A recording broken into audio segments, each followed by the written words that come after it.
Hi friends, ಎಲ್ಲರೂ ಹೇಗಿದ್ದೀರಾ? ಚೆನ್ನಾಗಿದ್ದೀರಾ? ಅಂತಾರಾಷ್ಟ್ರೀಯ ಮಹಿಳಾ ದಿನ ಶುಭಾಶಯಗಳು. Wish you happy women's day.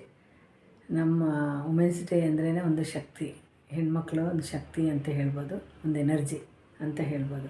ಇವಾಗ ಎಲ್ಲ ಚಟುವಟಿಕೆಗಳಲ್ಲೂ ಎಲ್ಲ ಕಚೇರಿಗಳಲ್ಲೂ ಹೆಣ್ಮಕ್ಳು ಕೆಲಸ ಮಾಡ್ತಾಯಿದ್ದಾರೆ. ಮೊದಲು ಇಷ್ಟು ಇರಲಿಲ್ಲ. ಈಗ ಸುಮಾರು ವರ್ಷಗಳಿಂದಲೇ ಎಲ್ಲ ಕಡೆ ಓದೋದು ಹೆಚ್ಚಾಗಿದೆ. ಹೆಣ್ಮಕ್ಳು ಎಲ್ಲ ಕಡೆ ಹೆಣ್ಮಕ್ಳಿಗೆ ಒಂದು ಸ್ಥಾನನೇ ಇದೆ ಅಂತ ಹೇಳ್ಬೋದು.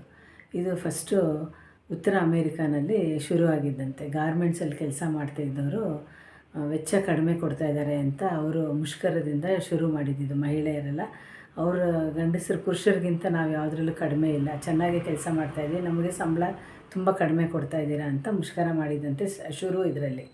ಆವಾಗ ಹೀಗೆ ಒಂದೊಂದು ವರ್ಷ ಇದು ಮಾಡ್ತಾ ಲಾಸ್ಟು 1975ರಲ್ಲಿ ಅಂತಾರಾಷ್ಟ್ರೀಯ ಮಹಿಳಾ ದಿನಾಚರಣೆ ಅಂತ ಆಚರಿಸೋಕ್ಕೆ ಶುರು ಮಾಡಿದ್ರಂತೆ. ಸೊ ಅದರಿಂದ ನಮಗೂ ಎಲ್ಲರಿಗೂ ಒಂದು ದಿನ ಸಿಕ್ಕಿದೆ. ಮಾರ್ಚ್ 8ರಂದು ವಿಶ್ವದ ಅಂತಾರಾಷ್ಟ್ರೀಯದ ಮಹಿಳಾ ದಿನಾಚರಣೆ ಅಂತ ಆಚರಿಸ್ತೀವಿ ನಾವು. ಸೊ ಎಲ್ಲ ಹೆಣ್ಮಕ್ಳಿಗೂ ಹೇಳೋದೇನೆಂದರೆ, ಎಲ್ಲ ಚಟುವಟಿಕೆಗಳಲ್ಲೂ ಇದ್ದಾರೆ. ನೀವು ಹೊರಗೆ ಬನ್ನಿ, ಹೊರಗೆ ಬಂದರೆ ನಿಮಗೂ ತುಂಬ ಕಲಿಬೇಕಾಗಿರೋದು ತುಂಬ ಇದೆ. ಸೊ ಎಲ್ರಿಗೂ ವುಮೆನ್ಸ್ ಡೇ ಶುಭಾಶಯಗಳು. Thank you.